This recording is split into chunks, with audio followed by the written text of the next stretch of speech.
थाना अजीमनगर क्षेत्र में एक नाबालिग युवती की मां ने मंदिर के पुजारी पर गंभीर आरोप लगाए हैं।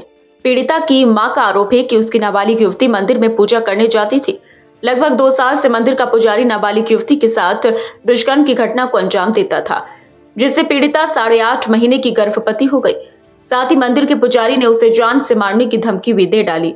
इस पूरी घटना का खुलासा उस समय हुआ जब पीड़िता का पेट बढ़ने पर उसकी मां ने अल्ट्रासाउंड कराया तो पीड़िता 8.5 महीने की गर्भवती निकली, तो मां के पैरों तले जमीन खिसक गई।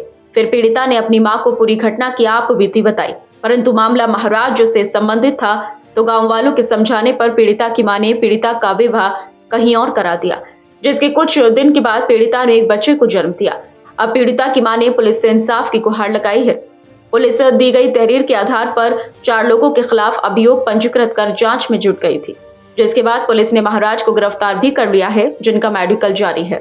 इस पर पीड़िता की मां ने बताया कि हमने पुलिस में शिकायत नहीं की थी, हमें गांव वालों ने समझा दिया था। हम अपने गांव वालों के समझाने में आ गए। हमने अपनी लड़की का हाथ कहीं और दे दिया था, मंदिर में जयमाला पड़वा दी थी।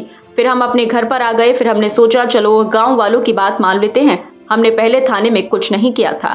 थाने पर आए हैं, मेरी लड़की के संग उन्होंने बलात्कार करा था। महाराज ने पूजा करने गई थी, मेरी लड़की पूजा करने गई थी, हुई पकड़ लिया था। मेरी लड़की ने मुझे बता कर नहीं दिया था। जब बता कर दिया, हम एडोशन कराने गए थे इसका लड़के का। हम क्या बात है, हमारी लल्ली का पेट क्यों बढ़ गया है, हमारी लल्ली ने बता कर नहीं दिया क्यों पेट बढ़ गया इसका। तो हम गए रामपुर गए, हम वहाँ हमने एडोशन कराया। तो हमें एडोशन ने बताया तो भाई तुम्हारी लड़की को 8.5 महीने हैं। तो हमारा जो हजरा सारा मुंह हो गया। मैं कि भाई ये क्या बात। तो फिर हमने अपनी लड़की से पूछी, तो लड़की बता रही कौन का। मैंने पूछी लड़की से किसका है जे, तो मेरी लड़के के साथ महाराज का है। महाराज ने ये कही है तो अपने घर मत बताना किसी को। तेरे मेरी लड़के को बस छुरी रख ली थी, डराने की धमकी दी उसे, और तू अपनी माँ को बताएगी तो हम तुझे जान से मार डालेंगे, तुझे हम बताएगी अपने घर में मत बताना।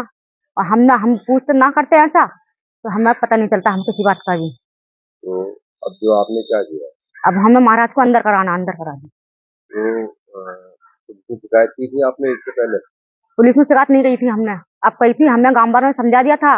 जब हमने अपने गांव वालों को समझाए में आ गए तो चलो, हमने अपनी लड़की का हाथ में हाथ दे दिया किसी के जाकर। हमने मंदिर में खाली जयमाला फरवा दी। अभी अब हमारी लड़की ने बताया ना, हमने उसकी जयमाला फरवा दी। तो जयमाला के बाद फरा दी, फिर हम अपने घर को आ गए। हमने क्या सुन गए, फिर हम बोले चलो गांव वालों की बात मान लो, माननी पड़ती है किसी की बात। तो हम गांव वालों को शिकायत में आ गए। हमने कुछ नहीं करा, थाने में आकर कुछ नहीं करा हमने।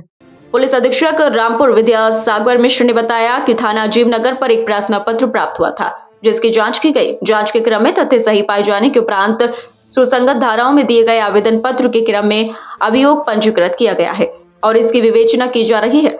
संकल्पित साक्ष्य के आधार पर अग्रिम विधिक कार्रवाई की जाएगी। अभी इसमें गिरफ्तारी के प्रयास किए जा रहे हैं। देखिए, थाना अजीमनगर पर इस आशय का प्रार्थना पत्र प्राप्त हुआ था, जिसकी जांच की गई। जांच के क्रम में तथ्य सही पाए जाने के उपरांत सुसंगत धाराओं में दिए गए आवेदन पत्र के क्रम में अभियोग पंजीकृत किया गया है और इसकी विवेचना की जा रही है। संकलित साक्ष्य के आधार पर अग्रिम विधिक कार्रवाई की जाएगी। किसी व्यक्ति की गिरफ्तारी?